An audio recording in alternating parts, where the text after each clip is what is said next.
to £25,000. The Community Lottery, a subscription-based lottery that allows you to continue to support good causes that matter.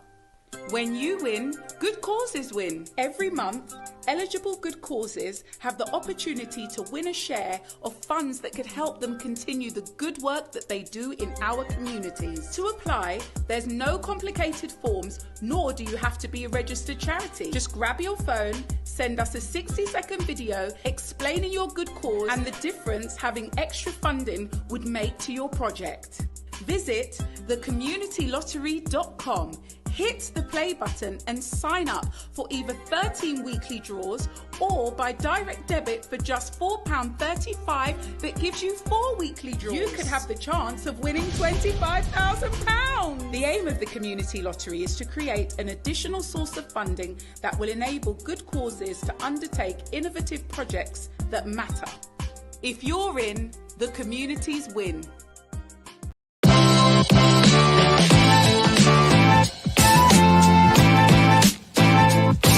Right.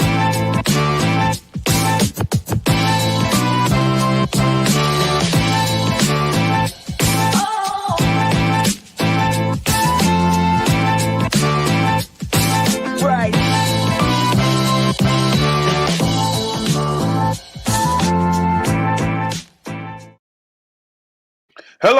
Hello, and welcome to another edition of What a Week right here on MediaNet Live TV. My name is Mr. C, and alongside me I have my brethren, my homeboy, my man himself, who knows everything about Black history. Please welcome my co-host, Tony Crossbody, ladies and gentlemen. Oh, good evening, everyone. Good evening, Mr. C. Thank you, brother. Everything's good, man. Everything's good. How are you, sir? Oh, man, chilly now. The nights are joining, getting colder and colder. Listen, every week it seems like it drops to another 5 or 10 degrees, man. Absolutely, man.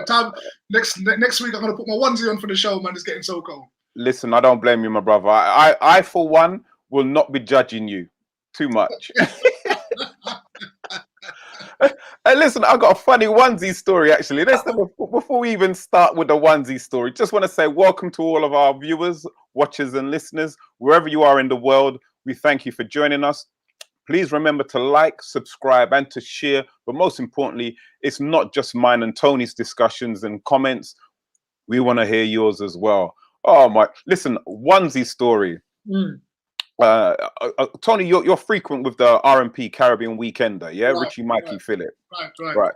So there's a team of reps who work hard and tirelessly to make sure that everything goes really well. So literally 3 months before the actual weekender itself, all the reps go up to Southport just to have a meeting to make sure that we've got everything in hand. And we've got a little reps WhatsApp group. So in the group now, as we're getting ready for this reps meeting all the way up in Southport, somebody drops in, oh yeah, remember to bring your onesie for the onesie party. Now, I don't know about you, Tony, but I'm one of them, man, there. I like to go to bed as how I came into this world. Absolutely, but naked. Not a stitch on, yeah? Just a smile and a full belly. So I was cussing about onesie party. I don't want to do no onesie. But everybody was like, yeah, got to do this onesie party. So I went off to go and look for a onesie. And of course, because I'm cheap, you know where I went, Tony? Primark. I went Primark, mate. I went Primark. And I got to say, I'm not one who actually frequents Primark very often, because I don't want to come out of Primark with clothes and what's going to make me look like a Romanian. So I've gone in there. The first thing I looked at was the cashiers empty. I said, good. There's one bit to the story that I forgot. I actually decided to get the onesie on the train when I was going to Euston to get the train with all the other reps to go up there. It was a typical lastminute.com thing. So I got the second to last train that I could have got to get there on time. So I've gone into Primark, said, good, there's no queues at the cashiers. So I've gone and there's an array of onesies. I'm thinking, so I said, let me just get the cheapest looking thing and it was a Batman onesie. Brethren, as I pick up the onesie, I turn around. The queue was long, and I'm saying to myself, I've got to catch this next train to get me to Euston on time because they've got. So I'm in the queue and this queue's not moving. Woman exchanging this, woman exchanging that. So I go down the queue and I said, excuse me, look, I've got a train to catch. Do you mind if I jump in the queue? If everybody was giving me the kiss teeth thing and everything. This one woman who was nearby the front said, all right, come in. So I said, thank you, I paid for it. And this time I'm looking now, I've got 2 minutes to catch the train, from the train station. So Tony, I said to them, the thing, don't even bother with the change. Give the change to the woman who let me in. And I start run through Primark now. I'm dusting because I have to catch this train. Brethren, as I'm running through Primark full speed, in my head is saying, yeah, a black man in Primark running, people are going to shout out, thief. So as I tried to check my speed, there was 2 white women coming towards me and I tried to avoid them, but because I was already in full speed, my shoulder licked one of them. And so I've gone and I've just heard it go, ah! And when I look, she's fallen into a rack of clothing. And her other friend is struggling to pick her out of the clothing. So I had to put on the brakes, go back, pick this woman out of the clothing that I've bounced her into, apologized again.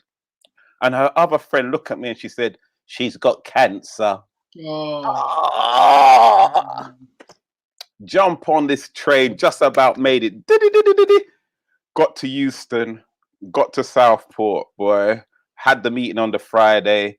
And then I said to them, so what day is this onesie party again? Hear them to me. Oh, you didn't fall for that one, did you see? That was just a joke. What? Lick over cancer woman in Primark and no, there was no onesie. It was just a joke thing. Well, saying good evening to Karen James, Denise Francis, Antigan Allison, Denise Richards, Donna Ben, Sharky DJ. Good evening. Big up yourself, Sharky. So look, let's start off today's show with the hottest topic, I think, for this week, man. Definitely, just when we thought everything could settle with this whole Windrush stuff, we have headlines like this. Run the first slide, please.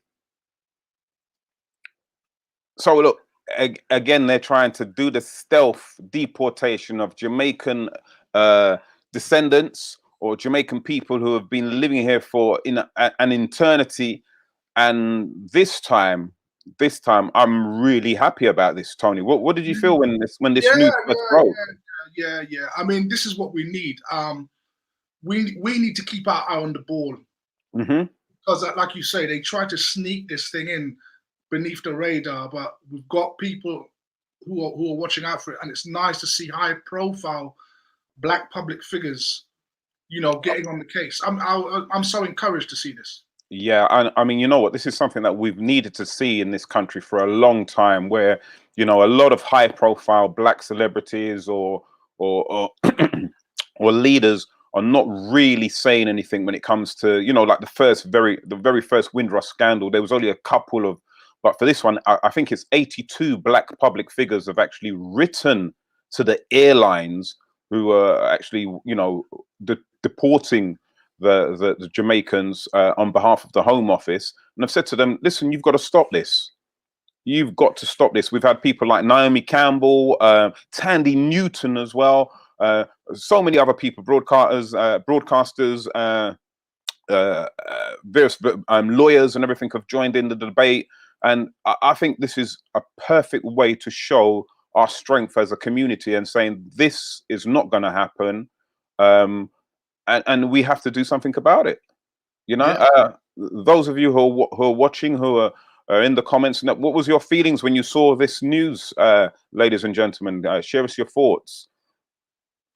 Denise actually says it's too late, but from my understanding, the deportation is due to go on tomorrow. Oh, tomorrow, is it? Yeah, it's tomorrow. Just drop the next slide, please. And we know we would always rely upon, one of our favorite MPs to be on the case. Right on the ball. Yeah. I know that. you know, and for all the misgivings of the first set of disasters and the apologies and the actual commission set up to look into it, and last week we discussed the compensation. Here they go again. I mean, it's crazy. How do you? What do you say? Is this an error, or is this being done on purpose? It just cannot be an error, really. It can't. Not after all of the fracas the last time, as regards to people literally saying that what they're doing is illegal. The fact that they've destroyed records, which were the only kind of records which could prove some of these people's permission, why they are allowed to be here. The fact that some people have been working in this country for so many decades, and now they're being denied the right to stay here, and also denied their pensions as well. So we're talking about, I think it's around about 50 British people, black British people here are supposed to be on this flight to Jamaica, possibly tomorrow. According to Jackie Pearson, she's given us some up-to-date news. She said it's only going to be 25 now. Oh, fantastic. So that's great, but the rest are due to go tomorrow morning. Yeah. So it's still 25 too much. 25 too much. Denise Richards says they've taken off young people who came here below the age of 12. Is that what you're saying, Denise? She's saying, yes, it's an illegal fact. There's a campaign group, which I think is called Movement for Justice. They're trying to get in touch with a number of these men to see if they can support them and try and see if they can squash these deportation orders. It's just crazy to think that that you could have lived here near enough all of your life. You've come here legally, and you've been a hard-working, tax-paying citizen, have children here, and then in the midst of the night, Home Office could be knocking on your door and dragging you out of your house and taking you to the detention center. And within a couple of weeks, you're on a plane to Jamaica, where you've got no relatives, no contact whatsoever with, I think, what they're giving them, a couple of £100 or a couple of £2,000 or whatever. It sounds like the kind of story that you'll see on TV late at night, and your parents will be watching it and saying, "Oh, this is stupidness, not an Nogosa." I think the British government have been funding a resettlement center, which is where they go when they come off the plane. Oh, okay. I was watching a documentary about it, and basically they get some forms to fill in with regard to trades, what they do, where their family were originally from, and they have bunk beds in there where obviously they can settle for a while before they actually have to strike out on their own. But what they're complaining about, of course, is that the funding is not sufficient for the amount of people that are being deported and sent back to Jamaica. So that's a real problem. Well, I find that very difficult to believe, because, to be honest with you, from what I saw from the last time with the Windrush scandal, a lot of the people who they've deported have been working all their lives. So what about their pension? What about the taxes that these people have been paying all their working lives? Surely that money should be enough to I think if you're going to take somebody who's been hard working in this country for the best part of 30 to 50 years, and you want to all of a sudden, like a thief in the night, send them back home, then really and truly you should give them some kind of decent compensation in order to do that. Last week, didn't we? That commission that was set up, and that executive who resigned, I think it was sort of like £1.1 million spread between 196 different people. It's an absolute joke. And I would imagine too that if they're in Jamaica or anywhere else in the Caribbean, that they're so out of reach that they're not applying, or for some reason the government will say that they're ineligible to compensation. But you know what the fascinating thing for me is, right? Is that the government is headed by immigrants. Listen. Let me tell you. Talk the talk, Tony. Let me show you. Just put the next slide up for us, please. A lot of us may not really be aware of that. A few weeks ago in the history section, I was talking about the Ottoman Empire. If some of you remember, will remember, it is an empire that basically ruled over Turkey in the 1400s, and they conquered most of the Middle East and Egypt and so forth, and had their share of involvement in slavery. But what a lot of people don't know is that Boris Johnson is Turkish. Ooh, I know. You know what? I had a feeling, because like when I see like underneath this part of his neck, I said something like that looked like Turkey to me, You see, his great grandfather is a man called Ali Kemal, who was a journalist under the Ottoman Empire in about 1900, 1901. And because of his sort of liberal views, he had to run away from Turkey. He eventually ended up in the UK, married to an English woman. Changed his name. And then it was his grandson who changed his name from Kemal to Johnson. And then his son is now his name's not Boris Johnson, it's Alexander Boris de Fefe Johnson. That's the who? De Fefe. Oh, that's so nice. His mother named him after one of her bodily parts. That's so nice. But he's Turkish descent, right? Wow. He's Turkish descent. So he's an immigrant. Priti Patel is an immigrant. Well, listen, Boris Johnson wasn't even born here. He was born in America, wasn't he? I can't remember. I can't remember seeing his place of birth, but I think he was born in New York. He's Turkish by his paternal descent, so he's not from here. Priti Patel's not from here, and neither is Rishi Sunak, right? Yeah. But you would have thought there would be. You think, right, that these people would understand what it's like to have to run from your country and come here and settle. But no, they are immigrants who are basically pretty cold and callous in the way that we're being dealt with. And a little later on, I'll go into a bit more detail about that. Well, Antiguan Allison is saying the government are as cold as the weather. Disgraceful. Is it necessary? Will it make a difference? No, it will not. Donna Ben says, but the conditioning, but the condoning as getting rid of criminal murder. It's not a mistake at all. Them know what them I do. Try and keep it in English, though. My patois is not as good as it used to be. Yeah. Avril's confirmed what you said. Yes, he was born in the USA. He was born in the. Thank you very much. Denise Richards says the budget between 2.5 million said only 1.3 million spent on. Whoa, yeah. Some of the payments are interim and oh my days, absolutely terrible, terrible. And Karen James finally says they forget where they come from. Oh, of course, they've assimilated too much, man. Of course. I mean, we're just going to look at one of the particular stories here. A particular gentleman, DV, he's a 35-year-old father of two British children aged between the ages of 14 and 3 years old. His 14-year-old son was very distressed because you could just imagine what it's like for children to find out that your parents are going where? To another country. For how long? Forever. How does a child deal with that kind of trauma? His partner of over 14 years is a teacher.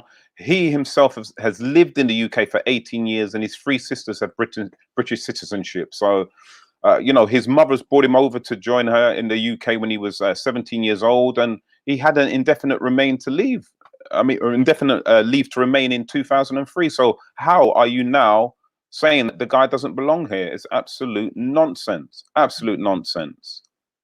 And they try to cloak it by saying, I think someone mentioned in the comments, they cloak it by saying, well, these people have convictions or some form of criminality attached to them, and therefore this is why we're doing it. But another scandal is brewing. I mean, you've had sort of 70-year-old Jamaicans, British nationals sent back to Jamaica who are now currently living on rubbish dumps because they have nowhere to actually live. They've got no family that they can speak of. Shame, absolute shame and disgrace. Well, hopefully, I think that, there seems to be a little bit of a turning as regards to how we as a people are dealing with these situations, and it's good to see that the celebrities are saying to the airlines directly, you have to stop this. I think the next step is we have to boycott certain airlines if they continue flying innocent people out of the country. And I think, again, I'm not one for protesting, but I do strongly believe that if we find out which airport these people are being deported from, then we as a people, we circle around and park up around the airport, and nothing goes in or out of that airport for that day to make a stance. It's going to take something drastic, but we know that this is just one small part of a number of measures in the way that we are being dealt with as a people, and it's relentless. And as Denise just pointed out, Denise Francis, can't we just get a break? It's one thing after another. Well, so true. What can we say? It doesn't seem like there's any rest at all. You're right. Oh man. So, Karen, good evening all. Bless up to yourself.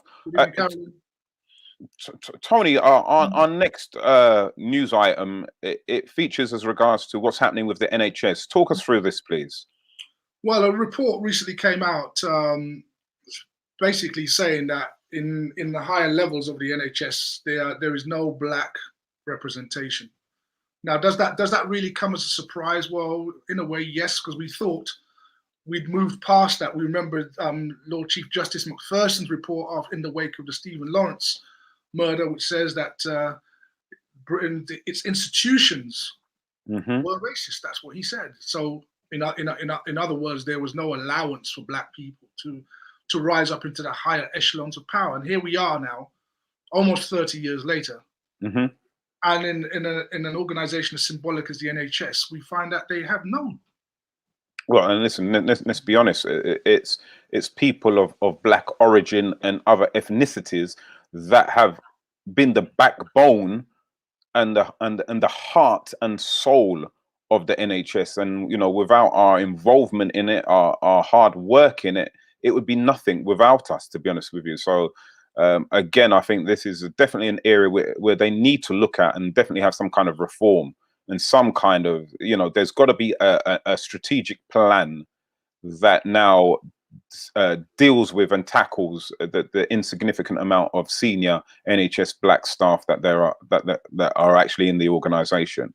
But as you said, Tony, it doesn't surprise me. We see this in so many other industries within the UK. If we look at banking and finance, I think there's only been one senior chief executive in all of the major banking corporations. That was a Prudential Corporation. They had a black gentleman. His name escapes me at the moment, but he's the one and only person that I can think of. I think the CEO of Ofcom, I think her name is Sharon Clark, I believe. I'm not sure if she still is the CEO. Right. She's another high-profile figure, but they're so far and few between, and it's across all the industries. I mean, it's not just the NHS. The NHS just sort of highlights whether it's the legal profession. We were talking about a few weeks ago about in football, in sports, the sort of higher levels of management. Very little to no black representation. Antigua Allison says, no surprise, there in my public service organization is the same thing. The recruiters recruit who look similar to them. Unfortunately, nepotism on another level. Yeah, no, definitely. I think that is one of the issues that a lot of recruitment agencies or HR staff are looking for people who look like them. So probably we need to tackle that. Charmaine Bradshaw says, by first-hand accounts, the senior black managers have had a hard time in their role. Time and time we hear this. You can imagine more is demanded from them. I remember when I was working in the city, and I actually put this to a manager, and he confided in me that the reason why the company was not so willing to, or there was a reluctance to put senior black managers, were that it might affect the business. Wow. He was quite candid about it. Amazing. Absolutely amazing. That's how it's seen, right? It's because if a black senior manager is at the helm, then the deals that could be cut wouldn't be cut. Wow, this is something's got to be done, man. I mean, again, we said like in football, you know, we have so many excellent black players playing at the top of the game. However, yet in the Premiership, black football managers. Sebe says, and there's got to be a reason why. You know, if we even look at, you know, I think we've got to start looking at even ownership of football clubs. I think the only senior black person I know in any football club is Sir Les Ferdinand. You know, can't think of any others. It's just absolutely crazy. Probably as you go down the tiers, you know, down the divisions, you know, you'll get some, you know, non-league side or conference team, you know, that may have a black player. I remember, wasn't Paul Ince, the former Manchester United player, wasn't he a manager? Was it Bournemouth? Was it? I can't remember. Well, this is the thing. This is the point that we'll make, is that when you talk about somebody like Paul Ince, who was, you know, captain of England, Manchester United, and nobody could question his skills and ability as a football player and his skills and qualities as a leader. So why does Paul Ince only get a trial at something like Bournemouth for a bit and then never to be seen again in management? You know, Jimmy Floyd Hasselbank. There's so many we could name who they've given them a little bit of time at a lesser club, but they never made that leap into, you know, the Premiership, where what we see, there's certain football managers, Caucasian football managers, who we could name names, and every year them get sacked from 2 or 3 clubs and come back and get sacked again and get sacked again, but they keep coming back. There's always a space for them, isn't it? You know. Just a comment here from Carolyn. She says she can't speak for the NHS as in staff, although we know that they'll have us as frontline staff, but they are looking to diversify their boards, which hopefully will push forward better governance and policy around recruitment.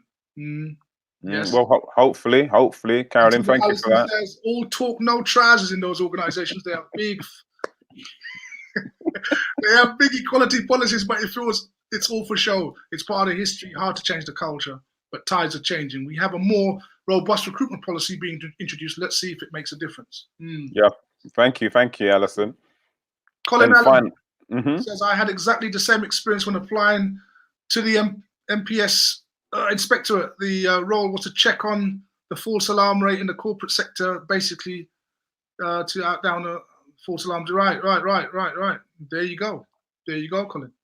We see, it seems to be a history of this. It seems to be an absolute history of this. And Alison also says, very true. Plus, some are there to make up the numbers and have no real say in things like their counterparts. So again, tokenism at its highest degree. What you notice, you see, there seems to be a pattern here, and it happens in the higher levels of government, and it also happens in these corporations.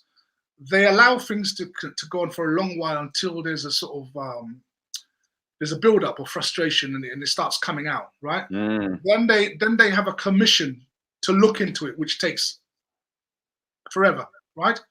While the commission takes forever, they go back to the policies that they had before, and then then eventually it comes out and says, right, these are the new policies that we put in place, but everybody still just ignores it.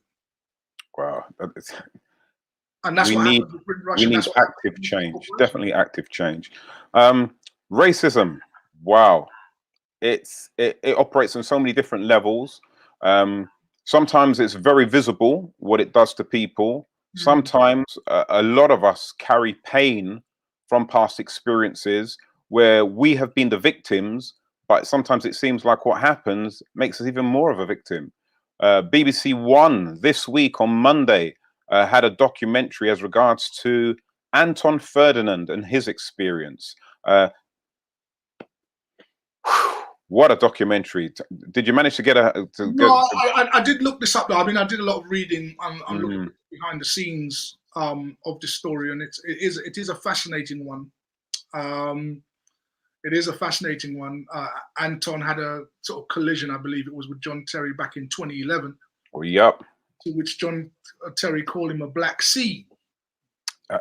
Like, you mean like me? A Black Mr. Steve. Hold on, Anton. If John Terry called you the Black Sea, you're not supposed to get upset about that. Look at me. You wouldn't want to be the Black Sea. I don't want to be like you. And he obviously took exception to it. Yeah. Brought it to a board, and there was a hearing.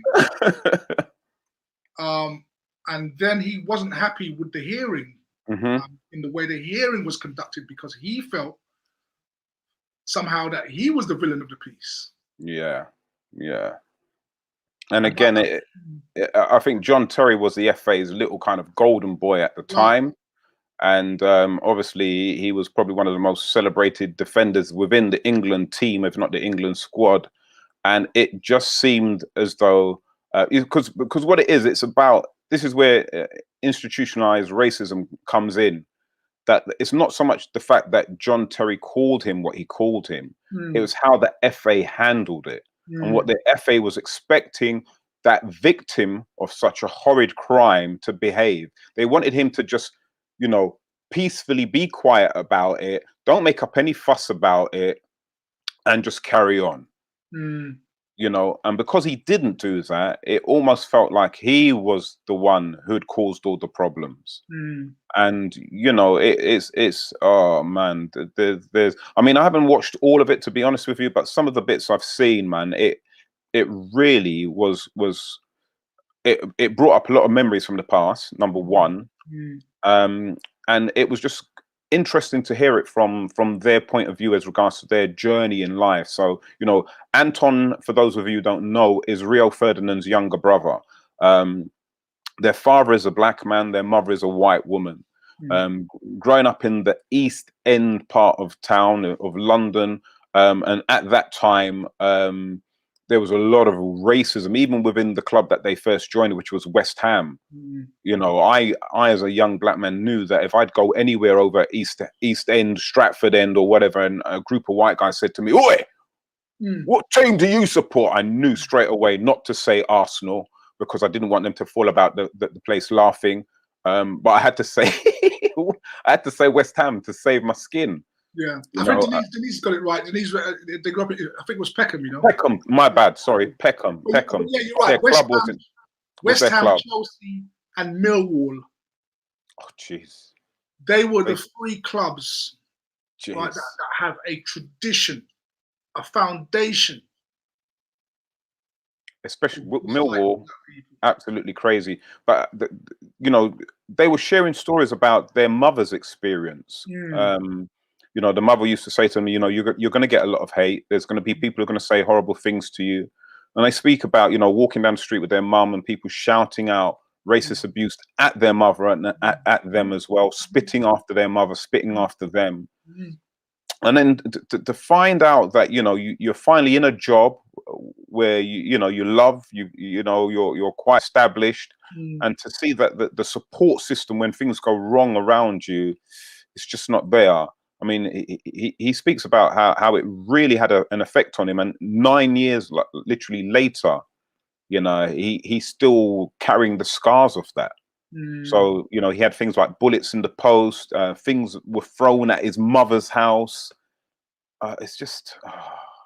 And then to add insult to injury, let's look at the next slide. Look what happened because of that, right? Because of that whole case that he went through. Let's put the next slide up. Right? So he's made the documentary 9 years later,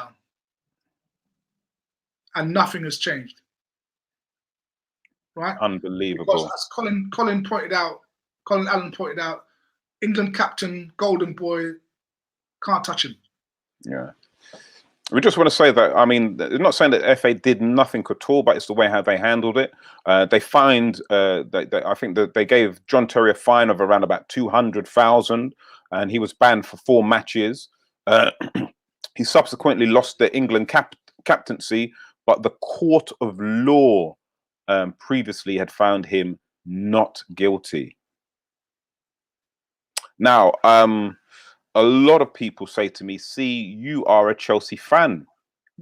How can you be a Chelsea fan if John Terry at the time is the captain?" And there's so many other things, but I think race is very complicated. Racism is very complicated, and I think what we need more documentaries like what happened on Monday with Anton and the family. I think it was a shame that John Terry declined to be in the program, because I think really his inclusion was important, and to see if he's the same person that he was back then. And I think it's important for people like John Terry to speak of what they go through, the journey that they've been. And I say this is because, obviously, because I'm a Chelsea fan, I know certain things about John Terry. So number one, John Terry, in my eyes, is not racist. However, he grew up in an environment which is totally racist. Totally. His father, I don't know if he is now, but at the time, even when John Terry first started at Chelsea, his father was out and out racist, 100%. So that's the environment that John Terry was brought up in. And I think I think through playing football, his views on race have changed. However, sometimes when things are ingrained in you, as we see so many times with certain people, so many different celebrities, so many different politicians, we'll see at times things which are ingrained in you because of your environment will come out. And I think that was a moment where John lost complete control, and something which was ingrained in him by his father, by his environment, came out. But I honestly believe that, in cases of race, that the perpetrator has got to say something. They can't be silent. They have to say something. Otherwise, we see no growth. And it allows other racist people to say, "Good on you, John." There's certain people. It's funny. Black people know. You can look in their face, and they don't even open their mouth, and that man look like he got some racism or prejudice in him. John Terry has that look about him.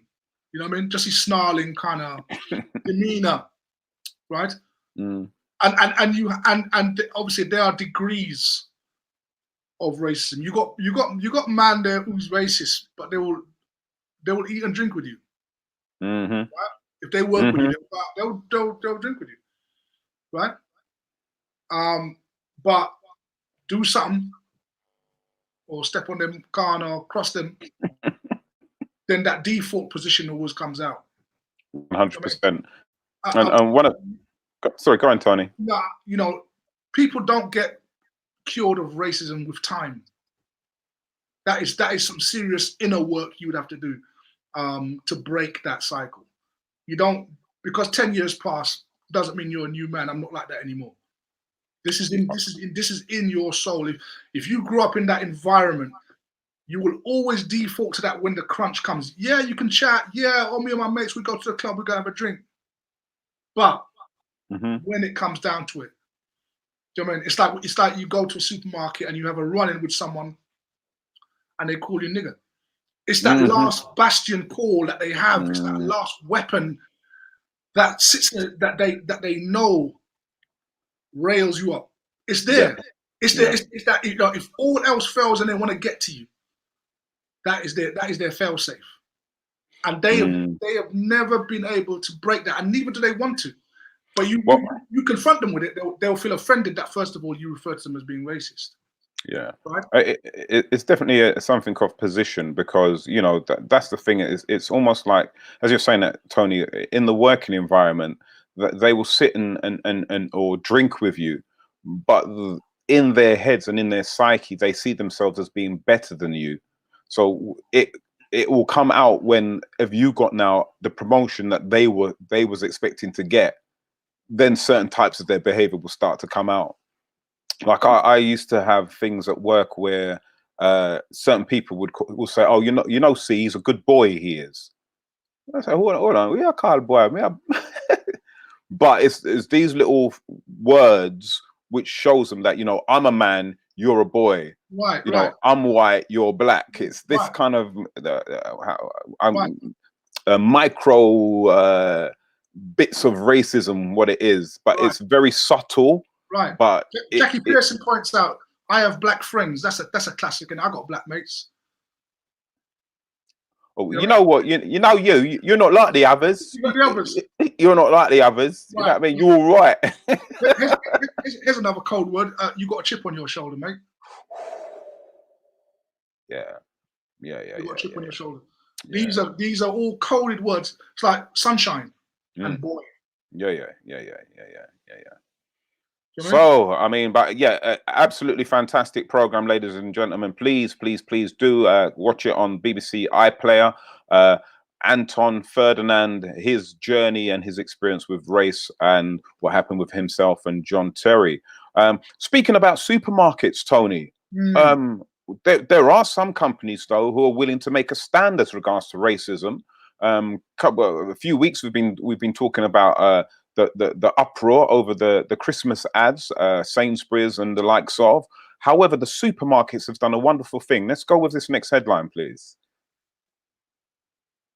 Saying good evening, Trevor White.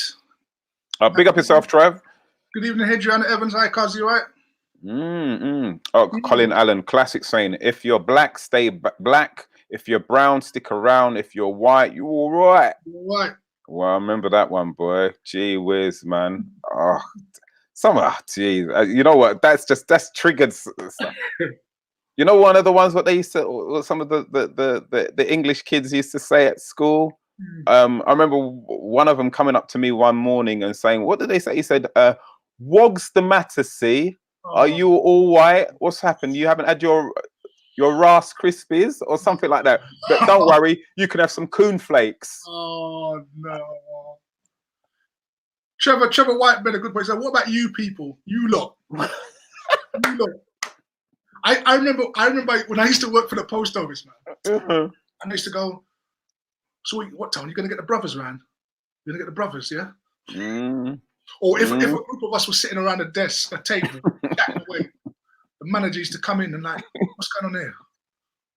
Oh man, these people, man, these people, they call us you people, we call them these people. You lot, not like you lot. But having said that, the supermarkets, we've got to give them their praise. Yes, it's Aldi, Asda, M&M, Sainsbury's. Slide back up, please. Thank you. Yeah. Waitrose even fantastic. They're all working together for a Sainsbury's Christmas ad featuring a black family. It's going to be absolutely brilliant, man. Absolutely brilliant. And Tony, collectively, they're even saying things such as, well, look, we feel that our supermarkets need to come together. It's about embracing people from all different cultures and races, and anybody who is racist and everything, we don't think we want the likes of you in our stores. And you know what? I honestly, when I saw that headline, I excelled for a bit, Tony, because it was like, for so long we've seen injustices happen to our people, and nobody has ever done anything for us. You know, you might get individuals, but never like companies now coming together to say, we stand by what we've done, and you know what we're going to do. If you didn't like that, watch and see what we're going to do next. And I think this is the way forward, man. It's absolutely the way forward. You know, I mentioned it a few shows back where I was online doing some stuff, and Moonpig was like saying, you know, we actively support Black Lives Matter. You know, so to see companies now, you know, backing the fact that, yeah, we need to see black people on TV. We need to see black families on TV. Is just, oh man, it's the best white Christmas I could ever have hoped for. But you know, I mean, I'm pleased about it. You know, you know, it's the reason for the season, isn't it? That's all. I mean, come next year, you know, a few months time, let's see if that can, you know, people like bandwagons. They love trends. You know, it looks good. It's, you know, it's what they call virtue signaling. But let all this pass, and then let's see if this is really a new era. Let's see if, you know, loose women get an all black panel again. Let's see if we get a more of a plethora of black shows on TV. If we do, then we can say, well, this was the start of something. Well, I definitely know some TV channels are 100% committed to making a change, not just on screen but behind screen as well. You know, in my 22 years of doing comedy, I've written to quite a few TV networks as regards to ideas and things. I wrote to Channel 4 literally, and I'm talking about one of the top people in Channel 4, literally around about 3-4 months back, as regards to an idea that I had. Now, and I've written to many people, and I've just got standard replies. Oh yeah, this is something we're looking at, lip service. But I actually got a reply back from that head this week, and he gave me some real clear guidelines and indicators and stuff that they're looking for, and the things what they're looking to do to change. So you know, I know that Channel 4 are definitely committed. I think the BBC, despite all of their failings here and there, I mean, again, with the things like the Small Axe series, you can see they're committed. You know, again, even some of the younger writers coming through, they're committed. But again, we need to see that representation, not just in front of the screen, but behind the screen, and most importantly, with the writing. Yes. As we were talking about Mr. McQueen. Oh, is that the time? Anyway, let's go on to the next subject. But this week's episode, of course. Is it? More like, I think definitely there was some redemption. Run the next slide, please.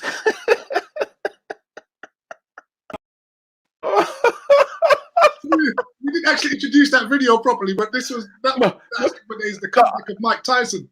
No, that's not. That was black people. That was all black people who love Brothers Rock in the ring with Steve McQueen. Oh, funny. No, Tony, you're correct. Yeah. It was Mike Tyson and Roy Jones Jr. Oh man, but you know, that commentary by Snoop Dogg was incredible. It was so Snoop Dogg's commentary. This is like two of my uncles fighting at the barbecue. Oh, we've got to get him to do more commentary, mate. But you know, I watched that, and I must admit, I was very impressed with Tyson's conditioning, and you know, 54 years old, and he moves very similar to the way he used to move in his prime. And while you can't say that is any sort of measure of whether or not he could do anything in the professional arena, just to see him after all these years and moving like that was quite incredible. Oh, listen, and because you know, obviously we saw him in films such as like The Hangover. Yes, and we saw that he had this belly. Let's call it the old Beanie Man belly. He had that, and when I heard that he was gonna, I was just like, "Oh, come on, Tyson, please, man." So many other heavyweights have tried to do this, and it's not ended up nicely for them. But I saw a couple of his training, and I thought, what could he still? And then when I heard he was going to fight Roy, a lot of people might not know who Roy Jones Jr. was when he was, or is, I should say. This guy was an absolute beast in boxing. Went through the divisions and even ended up in heavyweight. So he's not a chump by any means necessary. And to see that he was literally frightened in the ring. I've never seen him. I've never seen fear in his face. I mean, and again, Tyson's 54, Roy Jones is 51. So it's not like you know he was fighting a younger man. He was fighting an older man. It was an absolute classic, and I'm glad they made a lot of money for charity. None of them got hurt, and I think we could see some more of this kind of celebrity boxing. What do you think, Tony? Yeah, I agree with Trevor. I mean, Mike's been out 15 years. 54 years old.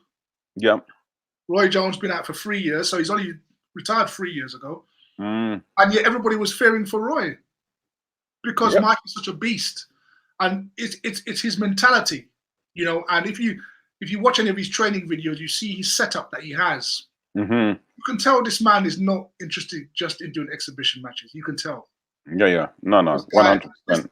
He will, the exhibition, yes, he will do them, but he wants Joshua, he wants Fury, he wants Wilder. Whether or not, I mean, it's debatable whether, you know, but looking at him on Saturday, and if he had a few fights in, he would be more entertaining than that the European boxer we saw with Dubois and Joyce earlier.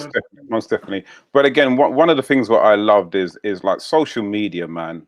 Social media has got absolutely no chill. I'll apologize for some of the little bit of the language what's following next. The 4-letter word for poo-poo is being used, so I do apologize. If you've got any young people in the room, you may want to cover their ears. But look at this. People were saying that the Mike Tyson and the Roy Jones Jr. came like this. Run this video. No, you don't. Oh shit! Oh shit! Oh shit!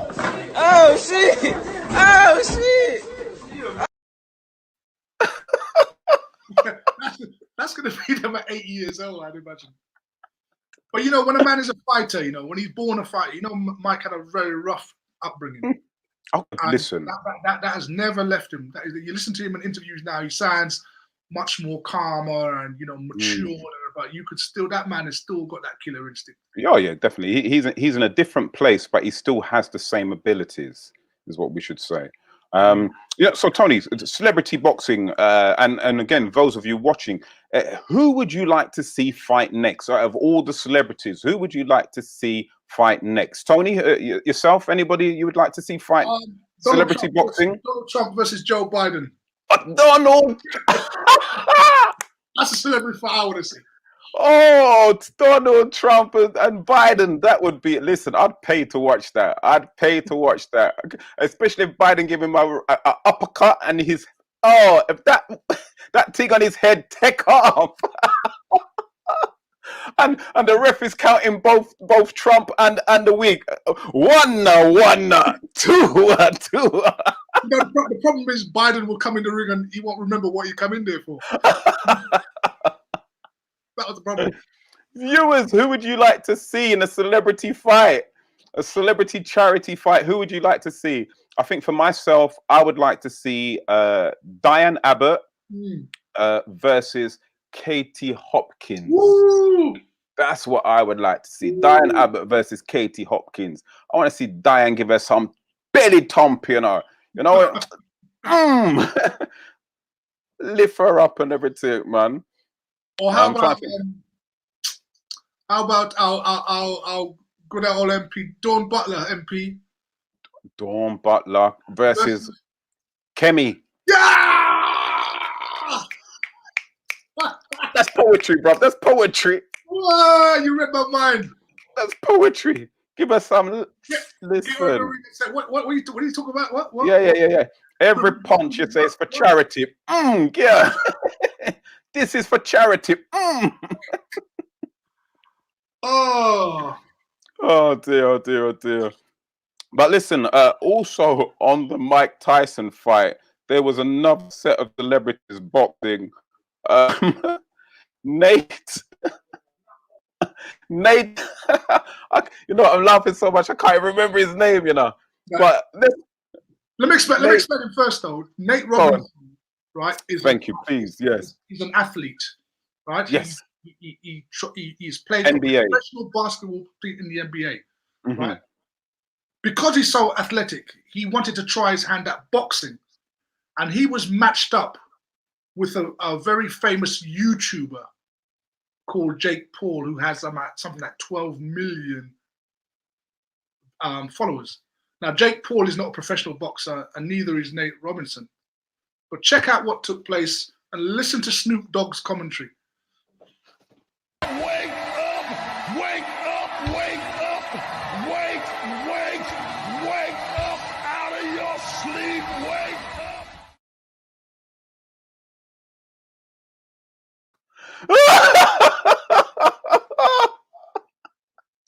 You know, I was really worried about him when he laid there. You know, the guy looked like he was dead. Listen, you was worried about him when he laid there. I was worried about him before he even hit the canvas. He was out. He was out. But Snoop, man, Snoop started singing gospel. I had tears, man. Oh gosh, some of our viewers, your celebrity matches would be Trevor White says Rocky 8 versus Mike Tyson. Very good. Carolyn Simmons says Pretty Patel versus Dawn Butler. Yeah, I like that matchup. Oh, that would be good. I like that matchup. Denise Francis. Woo-hoo-hoo. Queen Latifah and Kim Kardashian. That would be absolutely amazing. Absolutely amazing, man. But how did that guy, man, that guy, you watch that bout with Nate Robinson, it's like the guy just came off the street. I mean, it's like he just did no training at all. He just ran into my man, had no tactics, nothing at all, no technique. And you can see that my guy there did some training. Yeah. Well, this is the thing, that some people underestimate some disciplines. Some people think, oh, you know, boxing, oh, yeah, blah, blah, blah. You know, if I give him 2 thump, that'll be it. But it's not so much if you give him 2 thump, as if he give you 1 thump, will you still get up? Again, it was all for charity. So, you know, he made a heavy deposit with his forehead to the canvas for charity. So well done, Nate, for being such a great sport. The thing is, I think what people have to really think about is, if you're going to do celebrity boxing and you take a knockout like that, think about how it's going to have an impact on your life afterwards, because the internet went crazy, as we saw there. You know, little clips of preachers saying, wake up, wake up. Other people had celebrities looking down on him, such as Martin Luther King and Malcolm X, almost shaking their heads in shame. But again, hopefully he takes it in good sport, like how he took the punch. And reconsider his career choice. Yeah.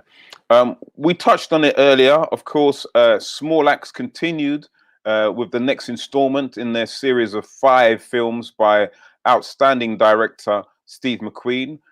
This week's episode focused on the career and the life of Leroy Logan, one of the first senior black police officers in the Metropolitan Police.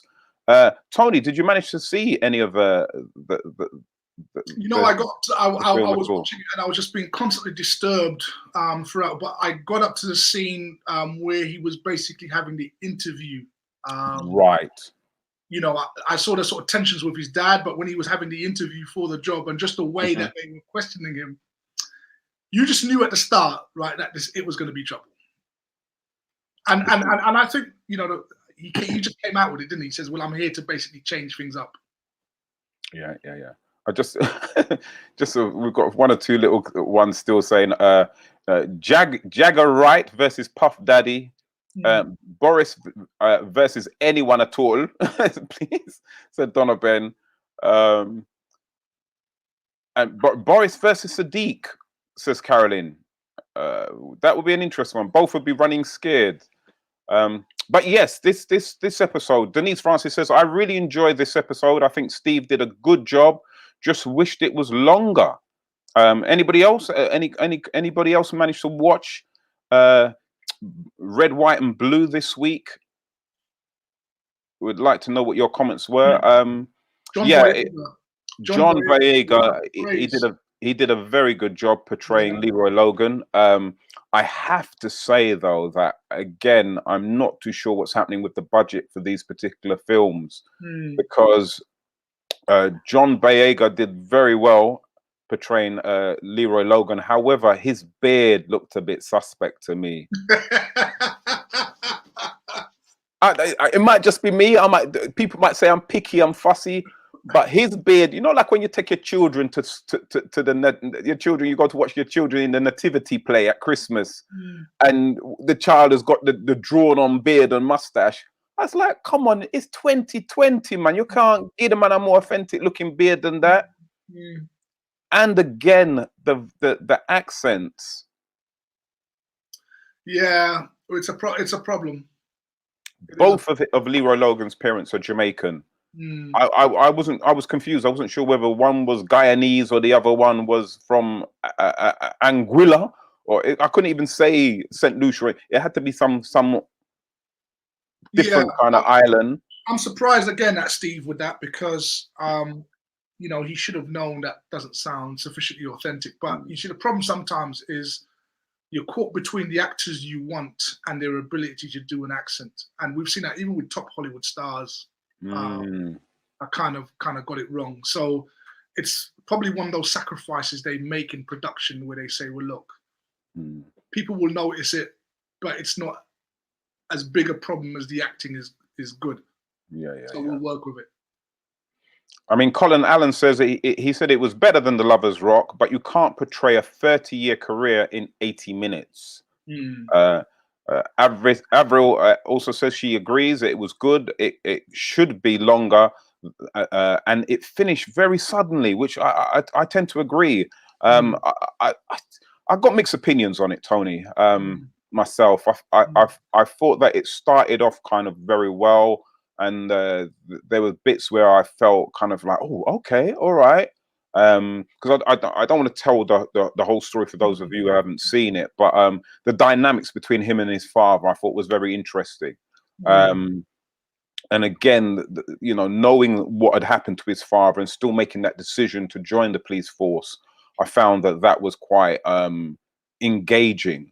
However, there was bits in the film where, Steve, please, may I beg you, brethren, get yourself checked to see if you've got some other kind of attention deficiency behavior, because there was a couple scenes in there what just didn't make sense to me. There was a scene where they were in a youth club. One of our Lovers Rock giants is in there, Lorna G. She portrays a youth worker, and literally he's following some guys through this youth club who have attempted to break into a car. They've gone through the youth club and they've gone out the back entrance. So he's gone out the back entrance after these guys. And then what you see is a flock of birds just going like this in the sky. Right.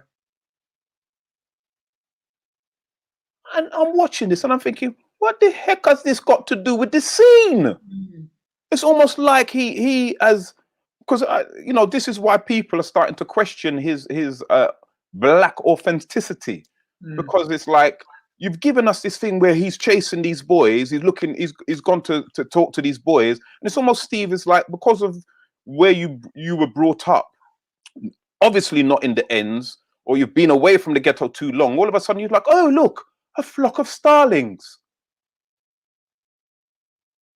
and forgot about the story you was telling.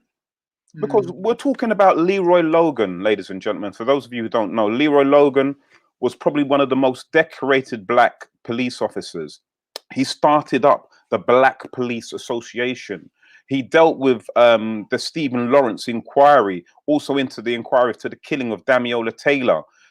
He also set up a charity to help underprivileged children, called a charity called Voyage, to help underprivileged children and help them to stop preventing crime. The man is an absolute legend, but yet all of these particular points were not mentioned in the film.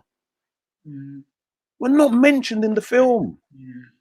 And it's like, how can you, it's like portraying Muhammad Ali, doing a video, a story of Muhammad Ali, but you don't even get to the point where he even wins his first heavyweight championship of the world title.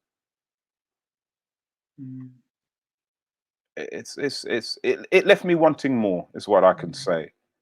Definitely left me wanting more. Our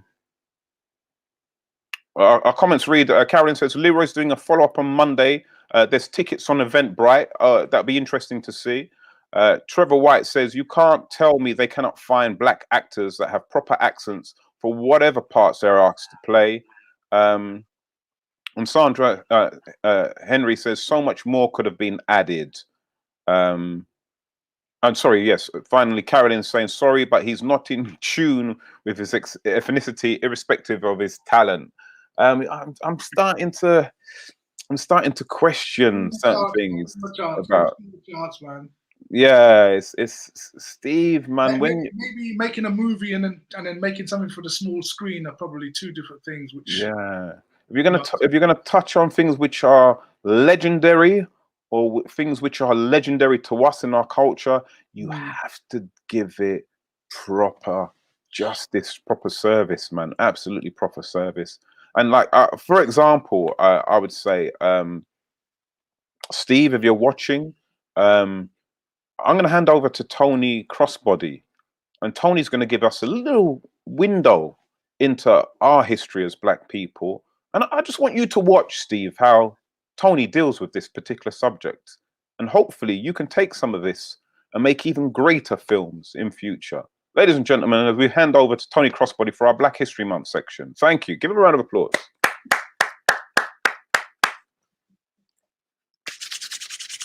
So what you got for us, Tony?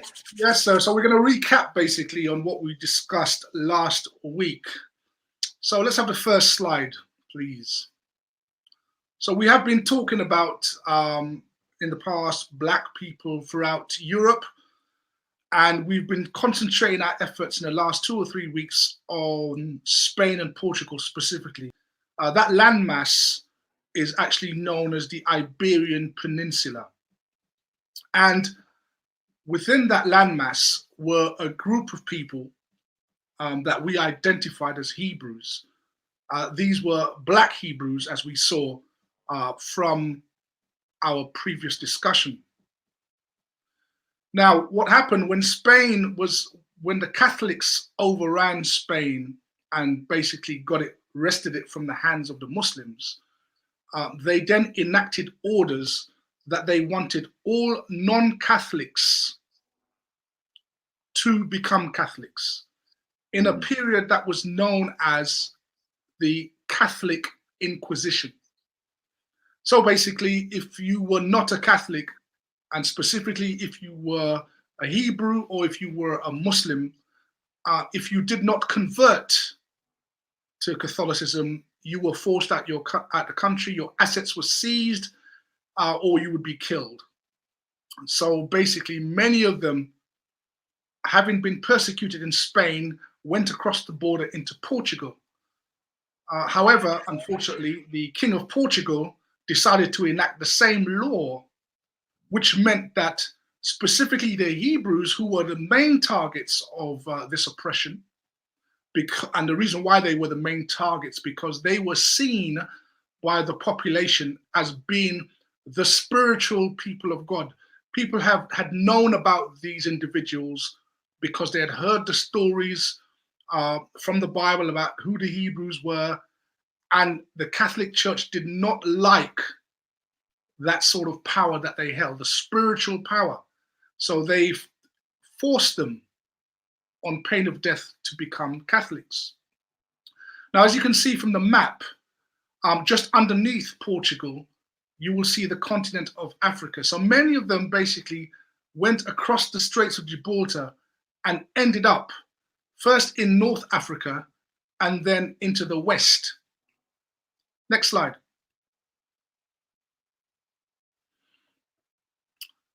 So here is a more detailed map of West Africa. This one was drawn in 1747. And in the middle of this West African map, you can see an area called Negro Land. This is where many of them fled into. And they went even further south into the bottom half of West Africa. Next slide, please. And here you can see the ancient map of the Slave Coast, which is in the West Africa, which is the Togo, Benin area today. And as you can see, just above where it says Slave Coast, you will see something saying KM of Judah. That's the Kingdom of Judah. So it was an area named specifically for these people.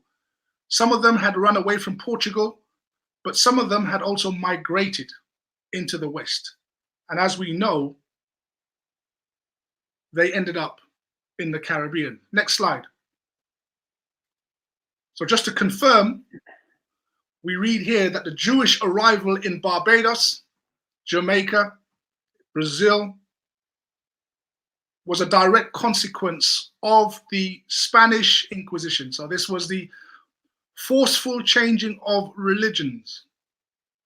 The first Black people to set foot on Jamaican soil were not out of Africa, but they came out of Portugal. That's why some of you Jamaicans will hear your family talk about, you are Portuguese, or you are Jews. What happened was, when many of them landed in the Caribbean, they would not readily identify as Jews. They would identify themselves as Portuguese. So that's how many of you Jamaicans will have heard through your family line that that is where we are from, because it's related to this particular history of the Inquisition. Next slide. Also, as well, that's why you've got some people of Caribbean descent who are named Cohen, for example. Yes. Right. And Cohen is that Hebrew word for priest. So the likelihood is that person probably came from a priestly line. Put that slide up again, please. Thank you. So the Hebrews had their own writings, which we today identify as the Bible, but they referred to it as a Tanakh. What many of them probably were not aware of is that their ancestors who wrote the Tanakh, who wrote the Bible, actually predicted that at some point in their history, they would be taken away on ships, sold as slaves, and they would never be rescued. And today, if you dust down the Bible that you've got in the attic and look at this particular scripture, Deuteronomy 28, verse 68, that's what it tells you. Of course, you're not taught this in the church, and I'll explain why that is the case probably next week. But in their own writings, it foretold that this would be their fate. Next slide. Not only would that be their fate, but they were given a period of time that they would have to endure their fate. And remember, their ancestors wrote this about them. And that time period was going to be 400 years. And we'll go into that in a little bit more detail. So let's just have that confirmed by a historian, just for those of us who are just watching this for the first time. This might sound unbelievable to you, but let's just listen to a rabbi explain this with a bit more detail. Next slide. Another area in Africa you have something big happening is in Nigeria. You have the Igbo people, or Igbo, pronounced either way. There's 40 million of them. There's been books written about it from scholars in Nigeria, from scholars from the Jewish people. And where it gets interesting is, in America, there was a slave trade. And a lot of the slaves, a very high percentage of them, came from Western Nigerian ports. And in America today, you see a very large movement of African Americans who say that they're the real chosen people, that they're the children of Israel, they're the Judeans. You know, so what are they just trying to create an identity for themselves because they were slaves, or is there really something here? And the answer is, most likely there is something there. And most likely, maybe that they were the original Israelites, and maybe that the Jewish people today, who are white Caucasian people, came in a little bit later on. I want to discuss a little bit. So that particular rabbi admits that those who were taken in the slave trade, he specifically mentions America, but it equally applies to South America, it equally applies to the Caribbean. Yeah, I noticed how in Coffin say maybe as well, though. Right, it's maybe. And then he said maybe those of us who are white came in afterwards. And that is a very familiar story to us, because you remember in the first few weeks of our discussion, we talked about how the first inhabitants of these islands here were proven to be black. Yeah. And then afterwards, other peoples migrated here and then claimed the place as their own, which is why we have why it's the way it is today. Mm-hmm. So that is what happened. So that brings us up to date. So today, I'm going to explain to you why this has happened to you. Right? Why this has happened to you. Why are you suffering? Why are you not in higher positions of power within the NHS or any of these top institutions? Why are you being deported? Right? Why are you being racially abused? And then people, you know, they do run commissions and white papers and moratoriums, and then nothing ever gets done. And then you continue to be oppressed. That's what we're going to talk about this evening. So buckle up. Let me set the scene, right? Because we have to go back to the origin of all of this, right? To where you came from, what happened, and that journey that brought you here to this point. Okay, so we're gonna run another video, and this video is gonna give you. This is gonna be the context. This is gonna be the place. This video is gonna highlight the place where it all started. So let's run this video. The Exodus actually happened. You have to figure out where the Red Sea crossing miracle happened. And there's multiple candidates going across the Gulf of Aqaba from Egypt into modern day Saudi Arabia. The most interesting candidate to me is Egypt's Nueva beach. Thanks to Google Earth and being able to look from above as we've never been able to before, this spot at Nueva beach on the Egyptian side of the possible crossing becomes almost obvious. You need a beach where you can fit millions of people. Those millions of people, the Hebrews, have to be blocked in by canyons, by the mountains, so that Pharaoh's army could have them trapped. The only place they could escape would be through the waters. And right at this location, amazingly, there appears to be an underwater land path. So if the waters were parted, they would need somewhere to walk to. And here, just at this location, there happens to be that underwater land path. So if the waters were parted, they could walk from Egypt through the waters of the Gulf of Aqaba into northwestern Saudi Arabia, into the area that the local Saudis call the land of Jethro. By this underwater land path going from Egypt's Nueva beach into northwestern Saudi Arabia, there are very interesting coral anomalies that look like the remains of chariots, specifically chariot wheels. And there have been metal detectors brought down by divers that detected circular patterns of metal within the coral. Now, a lot of this would disintegrate over time, obviously, but coral can wrap itself around an object and dissolve it and retain the shape. And so divers who have gone to this area have described it as looking like an ancient junkyard, a place where potentially an army was destroyed and shattered into pieces, and the coral retained the shape of those debris. New research shows that Christian, Jewish, and Islamic sources for a long time have identified the real Mount Sinai as being the highest mountain near an area of Saudi Arabia called Al-Bad today. And if you go to Al-Bad today, the highest mountain is the Jebel al-Lawz mountain range, and specifically a peak named Jebel Makla, which means burned mountain. The reason it's called burned mountain is because it has a blackened top that makes it very distinct, and you can see it from far away. And so that leads people to see it and question, is this evidence of God descending upon the mountain in the form of a fire like the Bible says? The locals refer to this mountain as the Mountain of Moses.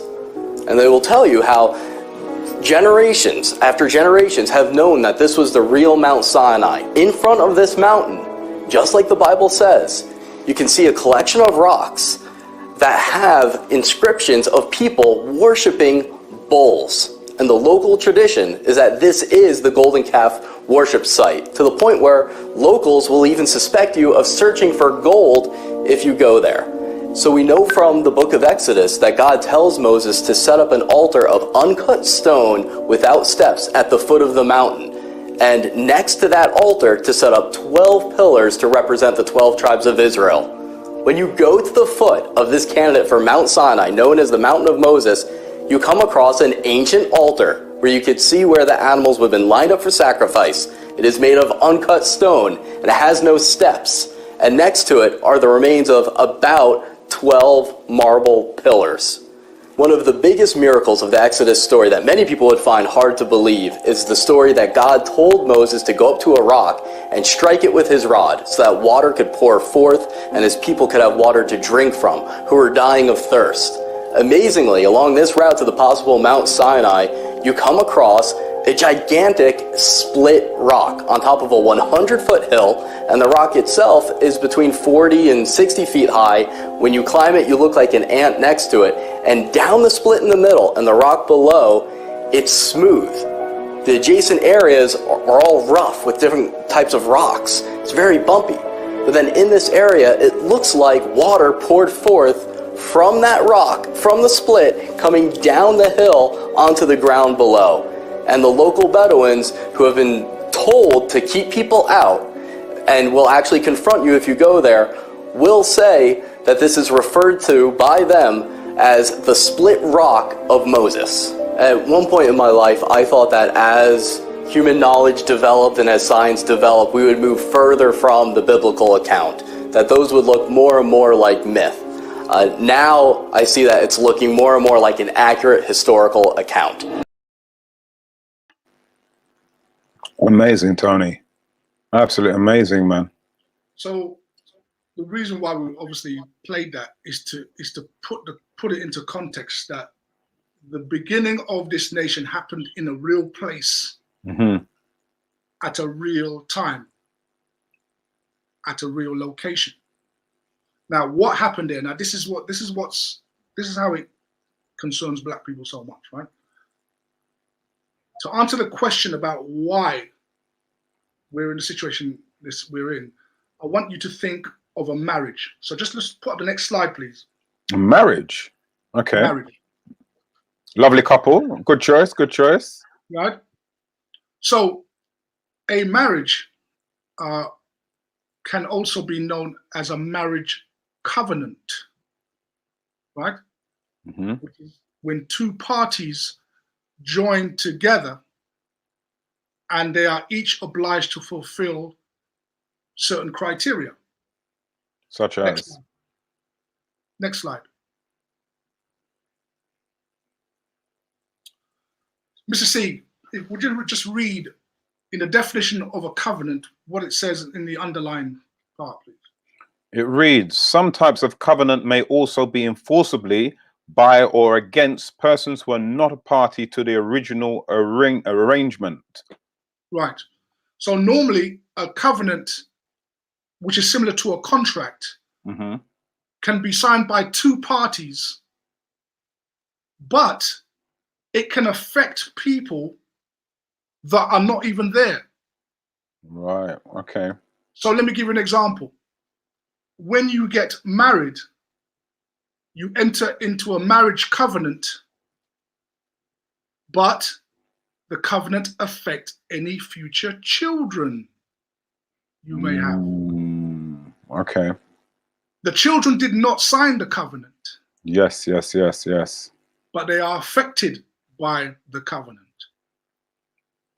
And I want you to keep this in mind, right? So imagine a man and a woman come together into this covenant. Now that is a metaphor, right, for the Most High God and his people. So the Most High is the man, the husband, and his people are the wife. Yes. Right? And they are entering into a covenant, an agreement. Next slide. So let's pick up the account. So we saw how they were at that mountain. They were gathered at the bottom of that mountain. Moses speaks to them, right? And Mr. C, would you just read that whole text there from the top, please? Moses said, you are standing here in order to enter into a covenant with the Lord your God, a covenant the Lord is making with you this day. Stop. Further reads. Stop. 1 second. So that's it. So that's why they're here. If you remember the story, from those of you who went to Sunday school or you saw the movie, God had just rescued them from slavery in Egypt and had them brought to him, where he was now going to consecrate them as his people. They were going to become a nation for the very first time. Right? Carry on reading from where you left off, Mr. C. I am making this covenant with its oath, not only with you who are standing here with us today in the presence of the Lord our God, but also with those of you who are not here today. Stop. Now, remember, we just spoke about a marriage. How two people can enter into a covenant, but it can affect people who are not even born yet. So when Moses said God is making a covenant with those people that were present that day, he also said that this covenant also includes those who are not there. Question: who are the people that were not there? Children. You're on the right track? Anybody in the comments? Who were the people that were not there? There were people that were there that day when those words were being spoken, when that covenant was being agreed. But who is it that were not there? Those that have been displaced amongst the whole of the world. Okay. You have for the answer, you have to look in the mirror.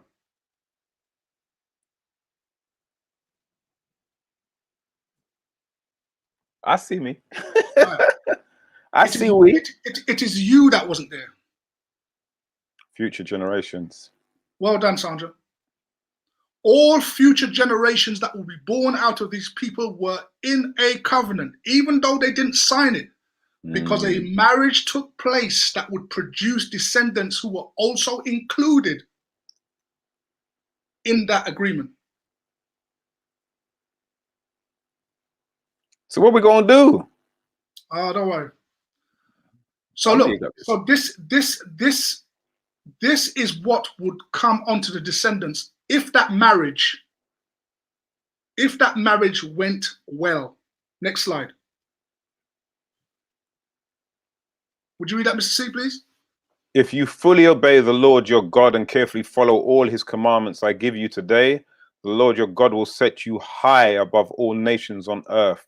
All these blessings will come on you and accompany you if you obey the Lord your God. So those people who made that covenant, which included all their future descendants. Put the slide back up again, please. What was going to be their future? Let's have that slide back up. Nations, set you high above all nations on earth.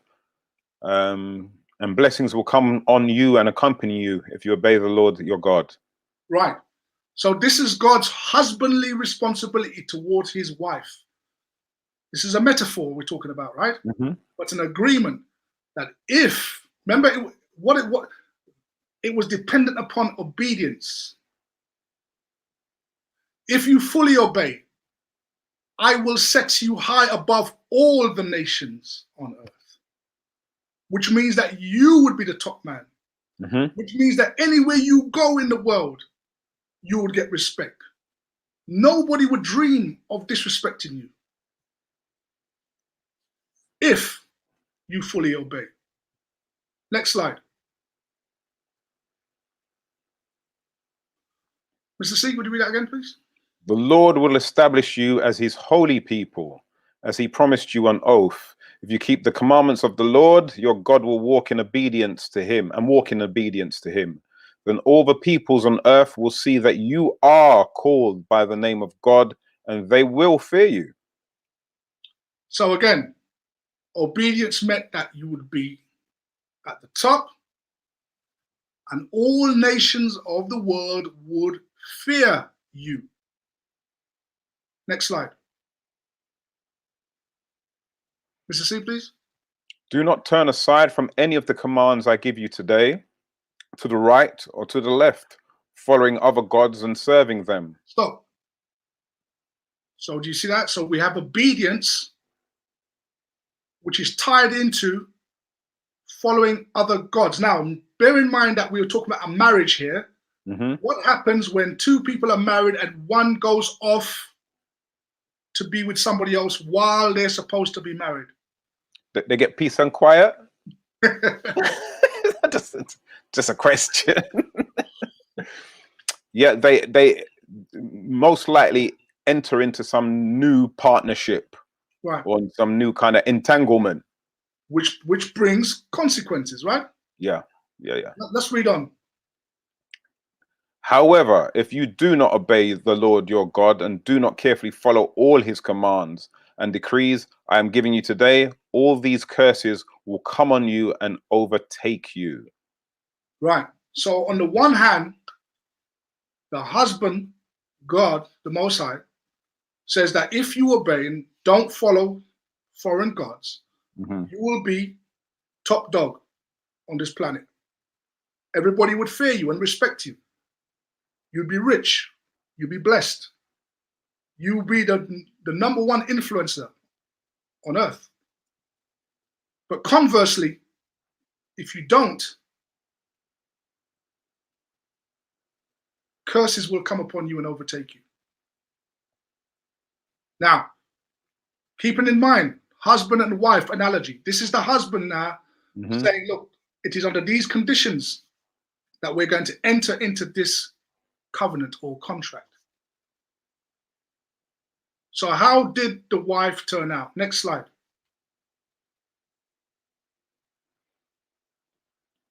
Mr. C?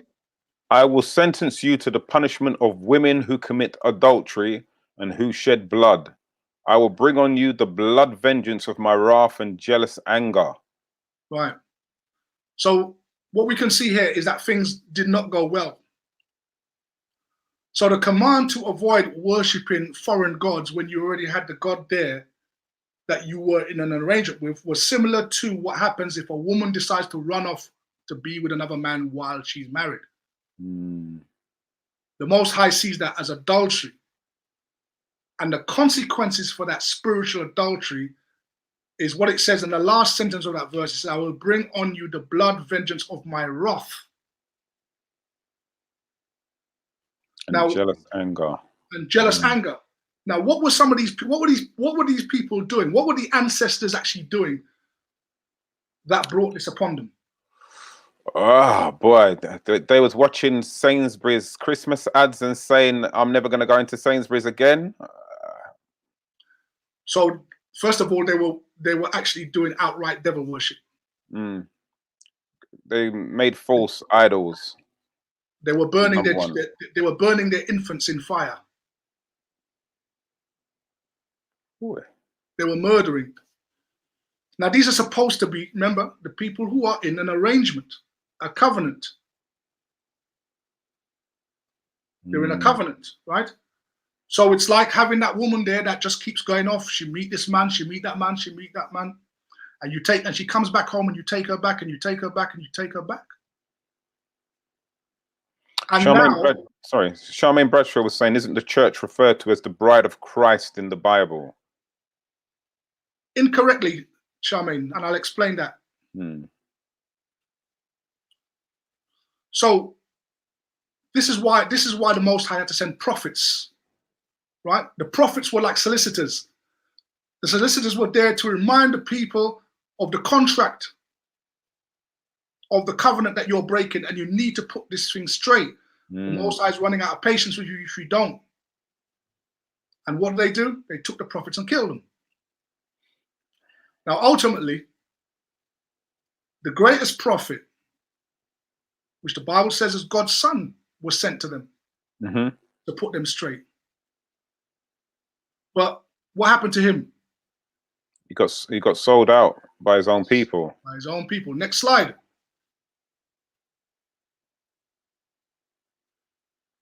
Not only was he sold out, the people were glad to take responsibility for his death. Not just the people that were there today. Everybody else, including you and I, who are the descendants of these people.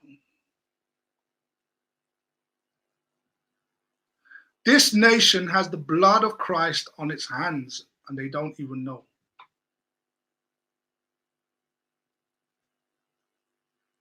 When you read some of when Christ's words talking about what would happen to these people who would basically sell him out to the Romans to be killed,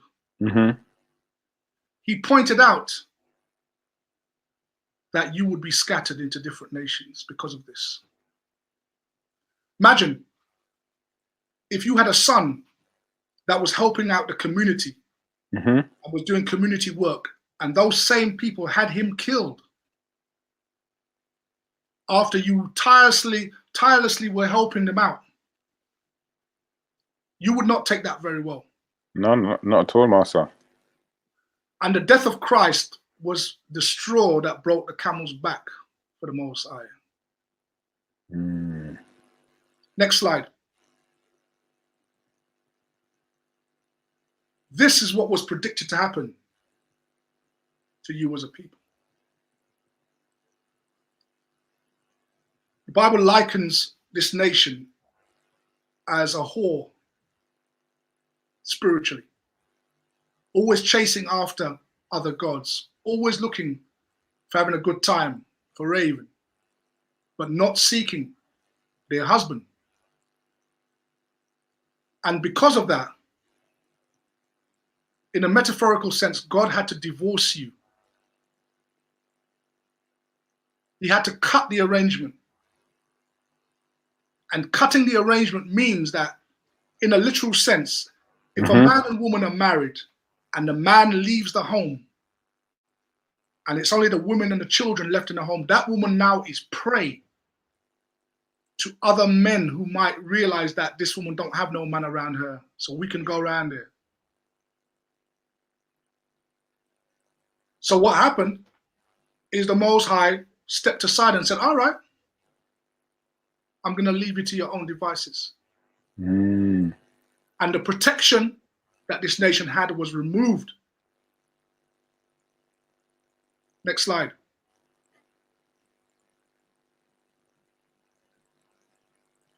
So you went through that whole suffering in Europe, in Portugal, right? Thousands of you were burnt, persecuted. You fled into Africa. The Portuguese came in there, looked for you in Africa, hired other tribes to come and drag you out, put you on ships, take you into these foreign lands where you would be oppressed. And the Lord would be nowhere to be seen.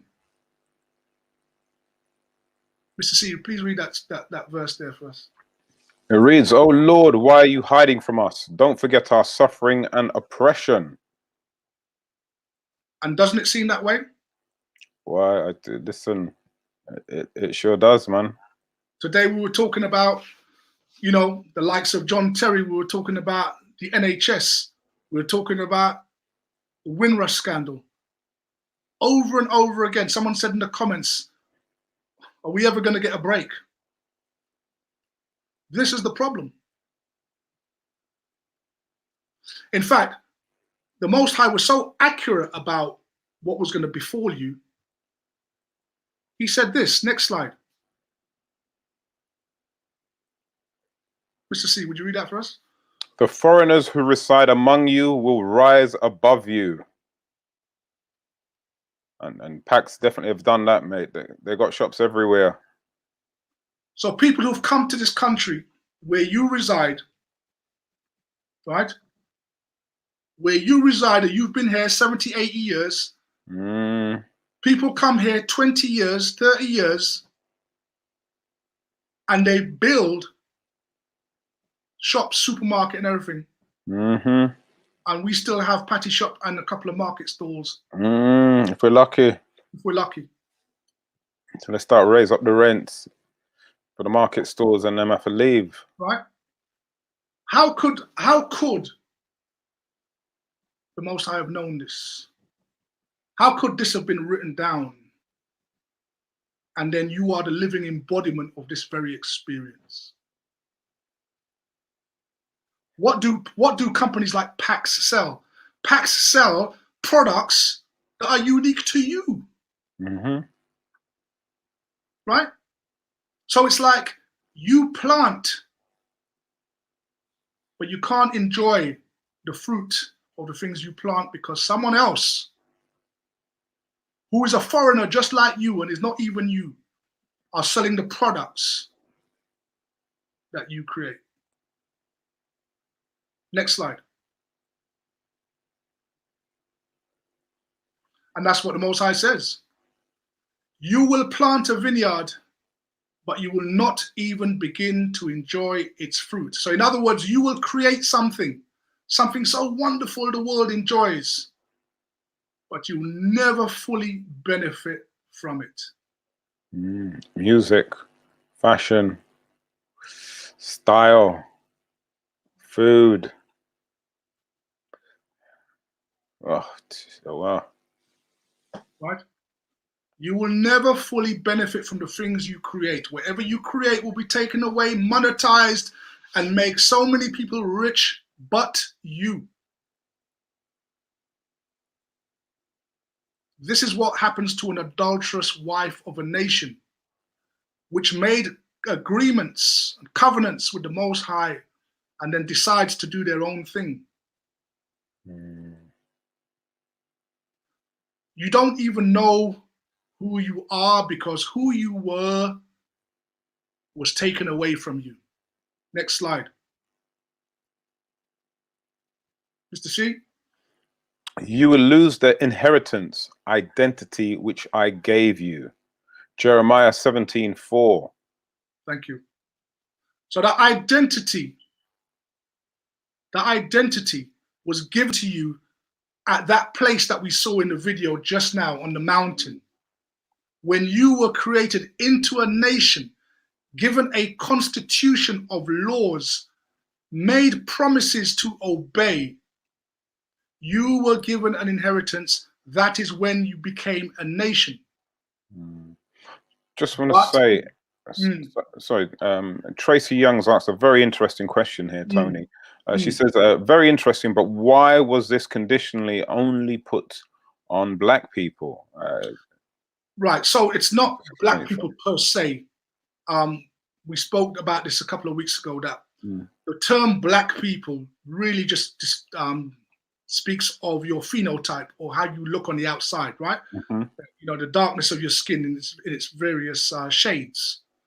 This is a particular lineage that we're discussing here. We're narrowing it down specifically to those who were taken on ships and enslaved. That is not all black people. However, many black people who are in the West, in the Middle East, and in Africa are suffering the fate of the things we're talking about because they are the DNA blood lineage of the original ancestors who made this agreement. And you, your children, your grandchildren are in this agreement, whether you like it or not. We're talking about the original Israelites. Right. The original Israelites. Okay. So remember, covenant, right? A covenant can be enforced on people who are not even present at the original agreement. Hence why you've got phrases or quotes such as "the sins of the father will follow the sons." Right. So a husband and wife getting married and then breaking up will have severe impacts on the children, even though the children did not sign that agreement. You, black people, are the children. You are part of this covenant that was reneged on, a contract that was broken. You know what it's like when you take out a 24-month contract with Talker, and after 6 months you decide to pull out because you don't like the service. There are always penalties. Always. So you've been lost for so long that the Most High describes you in this way. Next slide. My people, you are lost sheep. Jeremiah 56. Whenever you see the word sheep referred to in the Bible, it is always to do with the people of God. God or Christ are always discussed as shepherds who lead their sheep. But this is what you look like in these foreign lands. Whether you're in the UK, Europe, America, Brazil, this is what you look like. You're lost. You're so lost. You don't know where to look to find yourself.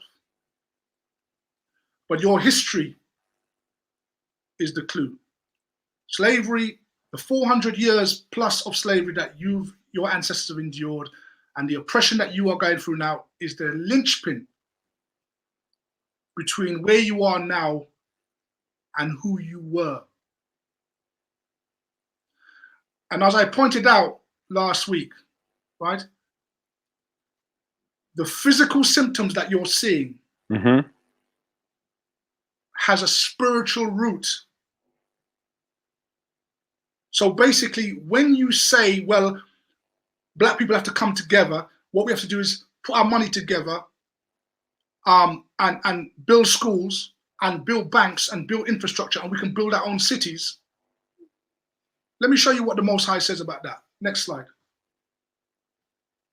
Mr. Slide, Mr. C, please read that. The Lord will send you on curses, confusion, and rebuke in everything you put your hand to, until you are destroyed and come to sudden ruin because of the evil you have done in forsaking him. Thank you. So you want to start business, you want to start a multi-million-pound empire, you want to be CEO of a big tech company, you want to build your own cities.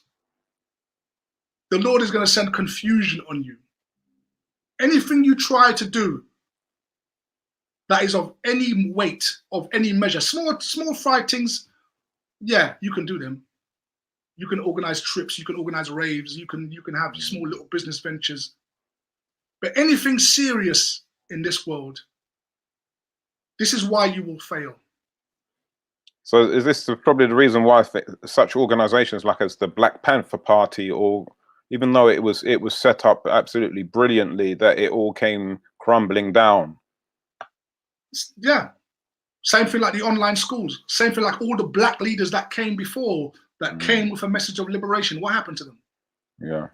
What happened to Black Wall Street? What happens? You get 10 Black men decide they're going to start a business. They all put 10 grand in. One Black man run off with the money. Angela Cozier says, my nan always said we were cursed. There was a bit of wisdom in our elderly folk. Right. Always a bit of wisdom. Right. But the elders didn't know exactly how this has come about.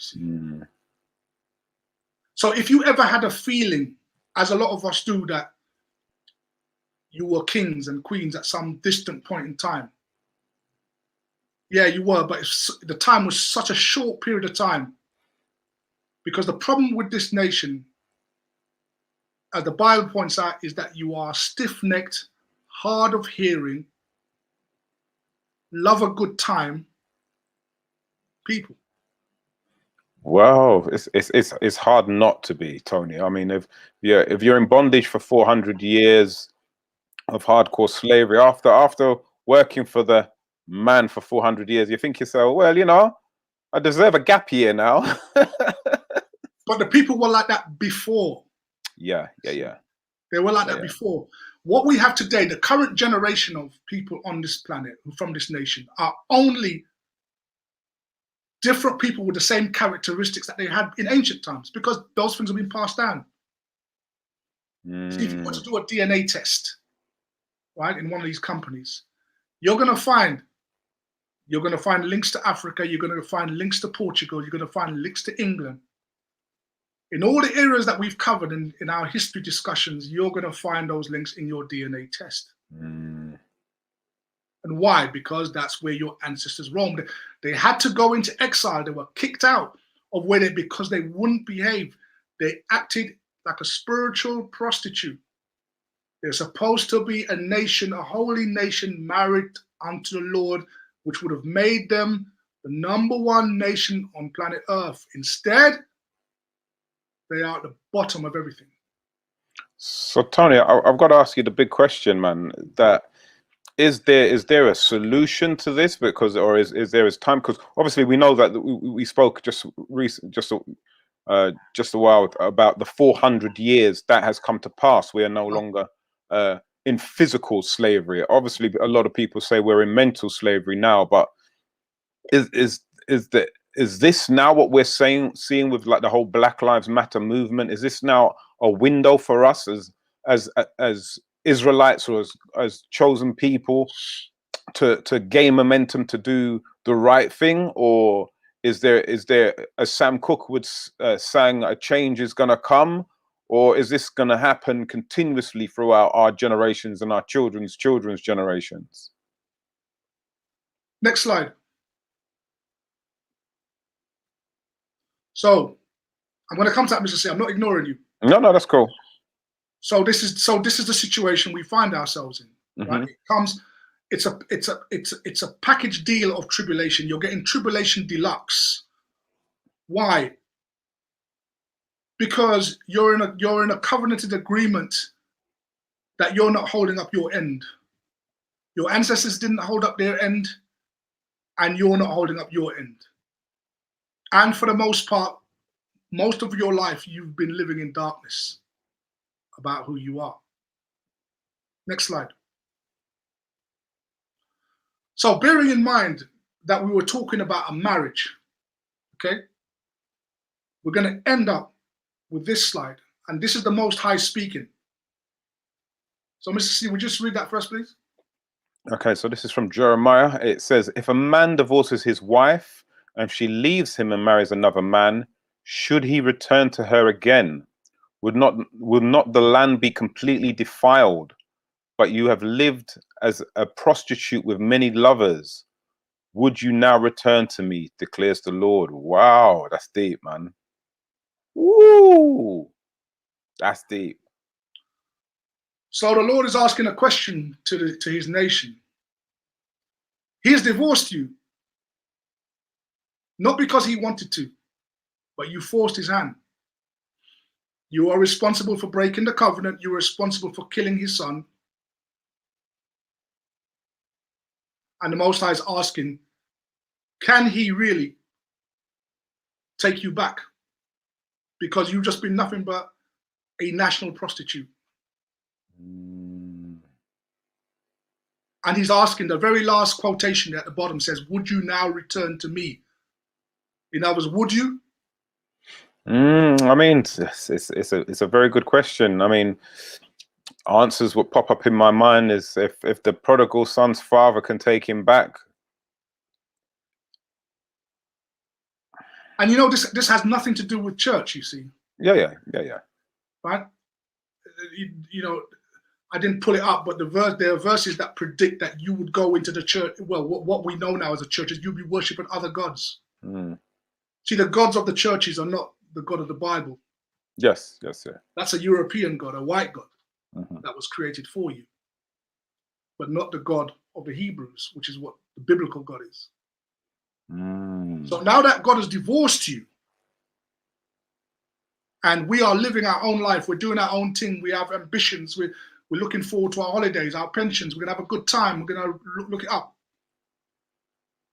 Yet the very reason why we're suffering under these circumstances has everything to do with the covenant which our ancestors broke and which was passed down to us. And the question that we're going to answer next week is, are we going to return to him?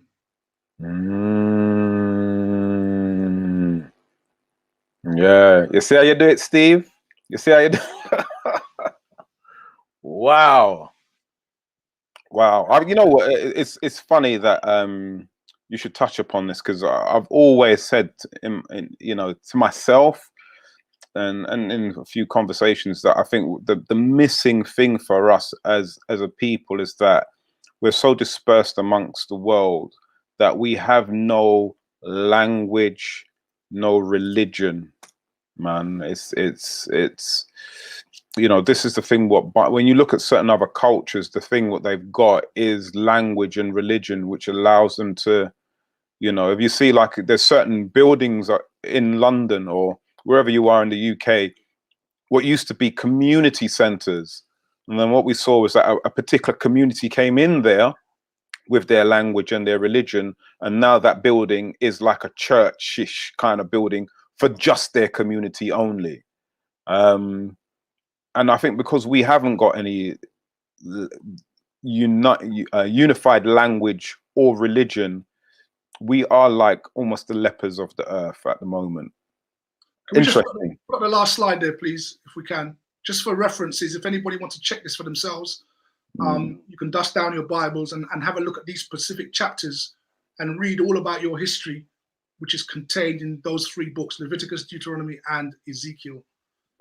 Outlines perfectly in greater detail than I've discussed what would befall you. Now, sorry, yeah. We on that point, you see, I think it was a few weeks ago we talked about when we compared ourselves to, you know, people like the Indians, Chinese, and Jews and all that. We discussed this whole central theme about spirituality that these people have, that they come together and they actually see themselves as brothers. Yes, right? Yes. Under this spiritual banner. And we don't have that.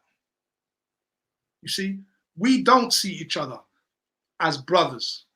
We are actually, and we are literally related, but we don't see each other as brothers and sisters. That's why we can fight each other the way we do. Our young people who don't understand this will deal with each other the way they do in the streets. But when you start looking at your brethren, that this person is your brother, if you go back far enough, you will find a link. These people are literally what the Bible describes as the 12 tribes.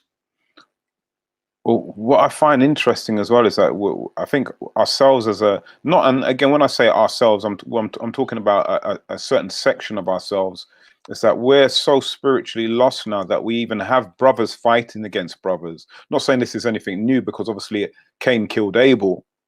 However, it seems like there's a disconnect, which it seems like, you know, like, you know, even if we look at how we were in the 70s and early 80s compared to how we are now in 2020s, there's a massive disconnect.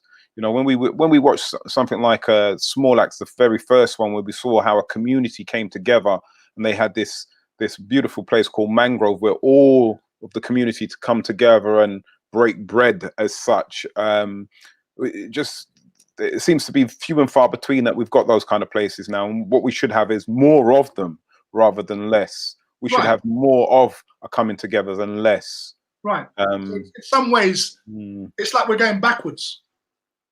Do you see? Once we make a step of progress, and then it's 2 steps back. Do you think that this is because as a generation that we aspire to be more like, we aspire to be more westernized, we aspire to be more we aspire more to assimilate with those who we see are not like us? Yes, but then we have to, because of people who don't know themselves and don't in many respects don't like each other. Right? They're always going to live. They're always going to try and be like the leading nation, because what they see is hanging around with the leading nation is going to get me somewhere in life. Let me just sort of take you back, even during the time of Christ. Many people, only when you appreciate that the Hebrews are black and Christ is black, can you really understand what this is really all about. Christ lived under a colonial system. Yes. Right? They were colonized by the Romans and oppressed in their own land, paying very, very high taxes. You had many Hebrews who actually joined the Roman armies. Many of them worked for the government, spying on their brothers. Many of them were revolutionaries who wanted to fight against the Romans. Many of them were always asking, well, when are we going to be free? And it's in that environment that Christ arrived. Mm. And he was saying to them, look, your problem is a spiritual one. But they wanted to fight the Romans off. And that was never going to work because the Romans conquered the whole world. Some of them thought that by getting rich and having money and setting up themselves in this life would bring them to freedom. But you're doing it with Roman coins. You're doing it with a Roman economy. And you're going to have to render unto Caesar what is Caesar's. Exactly. And Caesar can put that up anytime he wants. I've seen literally what happened with the European Jews who had acquired quite a lot of wealth when they was in Poland, Austria, and then obviously what happened with Germany, and near enough that the end result was the Holocaust, and again the dispersal of those people all over the world, and and they literally had to reset and restart again. But they now, you see, they are the modern Jews. Yeah. In the same way that the modern English are English today. Yeah. They're not the indigenous. English. Let me just answer a couple of points that are in the comments. So Tracy Young asks, is that why we cannot get any further, even though so many of us go to church and pray? Yes, Tracy, that's exactly the reason. Furthermore, the churches know who you are, and they know the reason why you're in this condition. But I'm going to go into it next week why they don't tell you. Because basically the Vatican has got a whole museum of truth, which they have buried in miles and miles and miles of secret passages underneath that so-called Roman capital city. That's another story. Boris knows, the government knows, the governments of the world know your history. They know the peoples that are in their lands. They're not fools. They've just renamed you, right? You've received so many different names throughout your history, but they know who these people are. Yeah. So now Chat Show says, but I thought you said this is not targeted at black people, at Tony. As I said, I'm talking about a specific lineage of black people within the black nation. Black people encompass hundreds of tribes and different nations. I'm speaking of one specifically, those who are descendants of enslaved people. Sandra Henry says, we have had a lot of obstacles. Yes, but unfortunately, it's of our own making. That's the problem. So we've had this narrative, right, in the culture that somehow we were sitting on the beach one day and some evil men came, took us away and did what they wanted. So we've lived with that, right? We've owned that narrative. But when you go back further enough and you realize that the way the universe operates, nothing happens for nothing. Right? It's almost like that. Somewhere in Europe, there's a little Caucasian girl who's speaking fluent Spanish and thinking that these two people are her parents, but really and truly, it's the McCanns. No, that's another fairy story. Sorry. But you know the point. But the point being here is that, you're gonna get for every reaction, for every action, there's an equal and opposite reaction. See, so your tribulation, your slavery, everything that you've suffered was not for no reason. Right? The narrative is that you are those people. You accepted. Look, if things had gone right, we wouldn't be here now. We'd all be rulers. We'd all be the top man. We'd be like how white people are when they go to other countries of the world. Doors open, first class seats at restaurants, first class on the plane. Everybody knows who they are. Yeah. That's what we accepted that agreement, thinking to ourselves, yes, that's what we want. The Most High is good to us. But instead, we became like an adulterous wife. And as such, and then to culminate that by killing the Black Christ, and then having his blood upon not just those in his day, but all the descendants that would follow him. Now you understand why you can't get that job. Now you understand why your youngsters are being stopped in the street. Now you understand why you're not in the top tier of companies and CEO. Now you know why you can't run all these companies. Now you know why other people are taking your stuff. Things that you create are taken away and monetized. Now Chuck Show says, is this why our names have been changed by purpose, as the majority of us have slave master and surnames? Take away our ID and confuse us even more. Yes. Yes. Donna Ben says it would be like the portrayal in Noughts and Crosses. Very good program. If anyone saw it or even read the book. Right. Natasha John Baptiste says it's time to change the narrative. Very much so. I think that there is a change happening, Tony. I think there is an awakening happening. Natasha John Baptiste, thank you for this one as well. Says Cambridge University have documents that we can actually look at. So it'd be interesting to see if they've got anything online as well. And the British Library, and actually you can access a lot of that. A lot of those documents have been digitized, so you can find them on the net. Adriana says, so are we looking for God's forgiveness? Absolutely. You can't kill nobody's son and act like, but I don't know, in your mouth. And I think what you said there, Tony, is a great moment of realization, because because as I was listening to you, in my head I was like, well, this is a bit deep, man. It's like I never did nothing, you know. I went around in them days, bruv. You understand? It weren't me or my people who killed Christ. And for a moment, I felt almost like a white person who was almost saying, well, you know what? Slavery, I went around them days, was I? Exactly. You can't, there's no way black people can say, oh, well, I wasn't there, so it got nothing to do with me. Because if you're going to use that reasoning, then white people are right when they say, I wasn't around during slavery, so therefore I don't owe you reparations. You can't have it both ways, black people. You understand? Very good. Very good point. This narrative is the only one which explains your whole plight. Most of the times when we're in WhatsApp groups and we're talking amongst each other, we're always like, yeah, slavery, slavery, slavery, the white man did this, the white man did that. No narrative I've ever heard in my whole life answers the question that were burning inside of my mind for decades about why we, with the best will in the world, with the best intentions, with the talent, with the respect in certain quarters of this world that we have as a group of people, right? Because by rights, the people with the skill and the merit should be the richest and the most powerful people on the planet, right? Wakanda. See that? But how is it that the people with the most talent, skill, and who have a lot of admiration from a lot of quarters in the world are at the bottom? How could that be possible, logically? Tony, you've thrown up a massive one here, man. Because again, you know, I know there's a lot of people who are watching this who are probably not would not classify themselves as being religious. But again, I just want to clarify: this is not about church. This is about spirituality.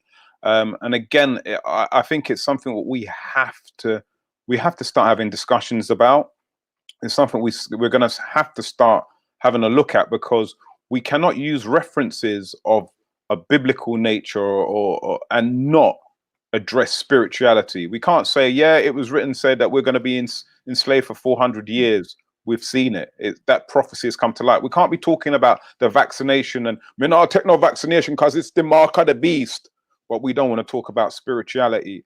So, you know, and whatever we look at, there's songs which, you know, Tony pointed out a couple of weeks ago, you know, Desmond Decker and the Israelites, you know. And if we continue to bury our heads in the sands as regards to who we are spiritually as a people, then the song "See the Hypocrites, Them a Go Long There" will be true as well. So that being the case, Mr. C, I mean, obviously we're going to bring it to a pause here. But if my narrative is correct, and I say if for the sake of doubters, then we should also know what the future holds, the near future, for our people, right? Definitely. And indeed, we have that information, which we're going to share. And we're going to talk about where world events are going now and where you're going to be in those events. Because the nations now have got the world under lock and they're not looking to change it to go back to normal. We've seen it. The question is, where do you fit into that picture? What does the Most High have to say about that? And how do we deal with this problem of a contract or covenant that's been broken? And we'll talk about that next week. Night, brother, man. Christopher Gatt, how you doing, sir? Blessings in Judge our name. Listen, please, wherever you are, if we can give Tony a round of applause, man. He spends so much time, research, and energy into this. You know, again, Tony, what's your social media handles, please? Because a lot of people are saying that, you know, do you do online classes? Can they get further information? Just so that people know where to find you. Right. So you can add me on Facebook, Tony Crossbody, and also Instagram, same name, Tony Crossbody, all one word. There you go. There you go. But please, don't inundate him with stupidness, because we need him to be here to spend the time and energy sharing his wonderful information. Ladies and gentlemen, I think that you know, again, those of you who have been watching with the children, we apologize if we've kept you up a little bit later than per usual. But again, when it comes to certain subjects, you know, if we're talking about dances and palaver, we seem to talk for hours and hours. But when it comes to with regards to the betterment of our people, every now and then we need to just dig a little bit deeper and talk for a little bit longer. Just want to say thank you for all of you who have been watching. Please remember to like, subscribe, and share. We're here every single Tuesday, 7 p.m. We just want to finish with this one little thing. Leroy Logan has written a book about his life. The book is, have we got that actual slide there, please? There we go. It's called Closing Ranks. It's by Leroy Logan. It's My Life as a Cop. That will have the full in-depth information as regards to this man's extraordinary life. He was also awarded by an MBE by the Queen in 2001 for his role in developing anti-racist policies for the police. So again, this has been What a Week. It's goodbye from myself, Mr. C, and goodbye from me. See you again next week. Same time, same place.